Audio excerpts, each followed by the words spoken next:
వైఎస్ఆర్సీపీ ప్రభుత్వంలో ఒక్క టీచర్ పోస్టును భర్తీ చేయలేదట. వాస్తవాలు తెలుసుకోకుండా మంత్రి పార్థసారథి చేసిన ప్రకటన ఇది. గత ప్రభుత్వంలో సీఎం వైఎస్ జగన్ విద్యారంగంలో కీలక సంస్కరణలు అమలు చేశారు. ప్రాథమిక దశలోనే సబ్జెక్ట్ టీచర్ ఉండేలా చర్యలు చేపట్టారు. 5 ఏళ్ల కాలంలో దాదాపు 25,000కు పైగా ఉపాధ్యాయ పోస్టులని భర్తీ చేశారు. మరి మంత్రి గారికి ఇవేమీ తెలియవా? తెలిసినా ప్రజలకు తెలియదు అనుకున్నారా? గత 5 ఏళ్ల కాలంలో వైఎస్ఆర్సీపీ ప్రభుత్వంలో ఉపాధ్యాయుల పోస్టుల భర్తీ ఎలా జరిగిందో చూద్దాం. గత 5 ఏళ్ల కాలంలో విద్యారంగాన్ని పూర్తిగా నిర్లక్ష్యం చేశారని, ఒక్క టీచర్ పోస్టును భర్తీ చేయలేదని సమాచార శాఖ మంత్రి పార్థసారథి ఒక ప్రకటన చేశారు. కేబినెట్ సమావేశం తర్వాత ఆ వివరాలను మీడియాకు వివరించడానికి ఏర్పాటు చేసిన సమావేశంలో మంత్రి గారు ఇచ్చిన స్టేట్మెంట్ ఇది. ఇందులో ఎంత నిజం ఉందో చూద్దాం.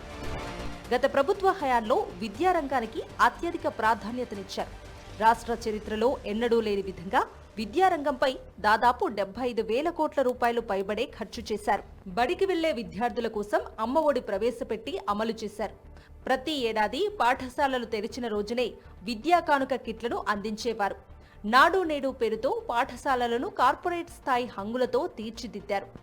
గోరుముద్ద పేరుతో ప్రత్యేకంగా రోజుకో మెనూతో పోషక ఆహారాన్ని విద్యార్థులకు అందించారు.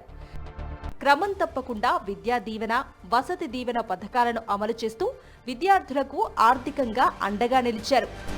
ఇలా చెప్పుకుంటూ పోతే గత 5 ఏళ్లలో విద్యారంగంలో పలు విశిష్ట పథకాలను, మరెన్నో సంస్కరణలను రూపొందించి పకడ్బందీగా అమలు చేశారు.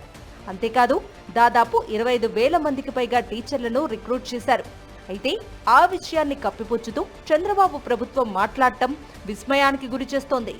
2019లో వైఎస్ జగన్ ప్రభుత్వం అధికారంలోకి వచ్చింది.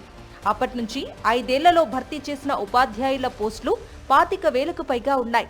వైఎస్ఆర్సీపీ ప్రభుత్వంలో టీచర్ల భర్తీ వివరాలను చూద్దాం. 1998 డిఎస్సి ద్వారా అన్యాయానికి గురైన 4,059 అభ్యర్థులకు న్యాయం చేసేందుకు మినిమం టైం స్కేల్ను నిర్ణయిస్తూ 3,864 మందికి జగన్ పాలనలోనే పోస్టింగ్లను ఇచ్చారు.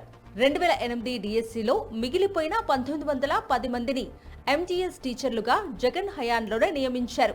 2014, 2018 డిఎస్సీలకు సంబంధించి నాటి ప్రభుత్వాలు ఆర్భాటంగా డిఎస్సీ ప్రకటించి పోస్టులను భర్తీ చేయకుండా వదిలేశాయి. దీనిపై విద్యారంగ నిపుణులు, నిరుద్యోగ యువత చేసిన విజ్ఞప్తుల మేరకు వైఎస్ జగన్ సానుకూలంగా స్పందించి తన హయాంలో ఆ పోస్టులను భర్తీ చేశారు.